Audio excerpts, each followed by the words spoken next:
বিজয় দিবস পালিত হলো কোচবিহারেও।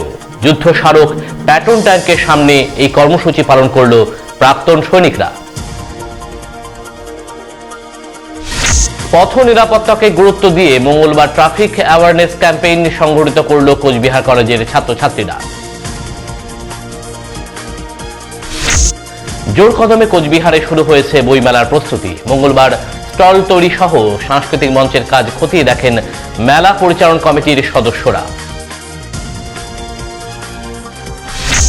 বিমা আইন সংশোধনী বিল 2025-এর বিরুদ্ধে আন্দোলনে নামল বিভাগীয় বীমা কর্মচারী সমিতি। জীবন বীমা বিভাগের কোচবিহার কার্যালয়ের সামনে হল গেট মিটিং। হাসপাতাল চত্বরেই খোলা আকাশের নিচে অস্বাস্থ্যকরভাবে খাবার পরিবেশন করা হচ্ছে। সংক্রামক রোগ ছড়ানোর আশঙ্কায় রোগীর পরিজনেরা। তুফানগঞ্জ টানটান উত্তেজনার মধ্যেই পশ্চিমবঙ্গের এসআইআর এর খসড়া ভোটার তালিকা প্রকাশ কমিশনের। বোর্ড নির্ধারিত রেজিস্ট্রেশন ফি থেকে বেশি নেবার অভিযোগে বিক্ষোভ শীতলকুচিতে। পড়ুয়াদের এই বিক্ষোভে উত্তেজনা ছড়ায়।